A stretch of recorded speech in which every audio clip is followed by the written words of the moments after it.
ছোট পর্দার জনপ্রিয় অভিনেত্রী নুসরাত ইমরোজ তিশা হলুদ শাড়ি পরে রীতিমতোই ভক্তদেরকে মুগ্ধ করেছেন, প্রশংসায় ভাসাচ্ছেন ওই অভিনেত্রীকে। অনেকেই লিখেছেন, নুসরাত আপু আপনাকে দারুণ লাগছে, অসাধারণ। অনেকেই বলছেন ফাল্গুন আর বসন্ত যেন একাকার। অনেকে লিখেছেন এমন শাড়িতে প্রতিদিন এই বসন্ত চড়ায়। হাজার হাজার রিঅ্যাক্ট আর কমেন্টে জোয়ারে ভাসাচ্ছেন এই নায়িকাকে। ধারণা করা হচ্ছে গেল বসন্ত এবং ফাল্গুনে এবং 14ই ফেব্রুয়ারিতে নায়িকা নিজেকে এভাবে হয়তো সাজিয়েছিলেন। সঙ্গে ছিলেন তার একমাত্র কন্যা সন্তান। ও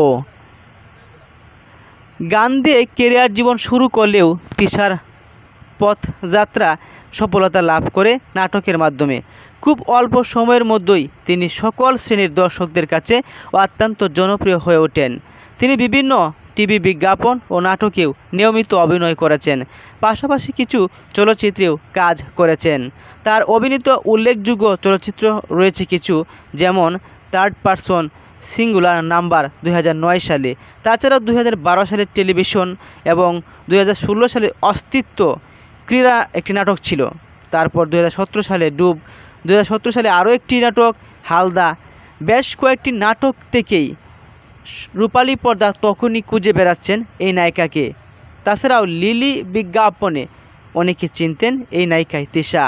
শ্রেষ্ঠ অভিনেত্রী বিভাগে জাতীয় চলচ্চিত্র পুরস্কার অর্জন করেছেন এই অল্প বয়সেই এই নায়িকা।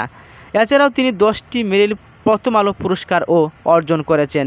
সম্প্রতি ওনার স্বামী মোস্তফা সরোয়ার ফারুকী তিনি হয়েছেন সাংস্কৃতিক মন্ত্রণালয়ের উপদেষ্টা। তা নিয়ে এই নায়িকাকে অনেক সমালোচনাও শুনতে হয়েছে।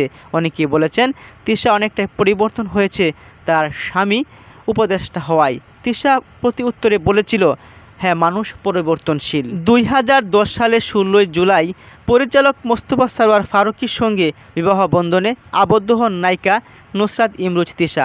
সে নিয়েও অনেক সমালোচনা হয়েছে যে অবশেষে পরিচালকই বিয়ে করে ফেলেছেন। আবার কেউ কেউ বলেছে এই নায়িকা টাকার লোভে বিয়ে হয়েছে। দম্পতির ইলহাম নুসরাত ফারুকী নামে একটি কন্যা সন্তানও রয়েছে। সেই কন্যা সন্তানকে নিয়েই সামাজিক মাধ্যমে কিছু ফটো আপলোড দিয়েছেন, তাতে প্রশংসা ভাসাচ্ছেন এই নায়িকাকে। সামাজিক মাধ্যম থেকে বিচ্যুত ছিলেন এই নায়িকা বেশ কয়েকদিন।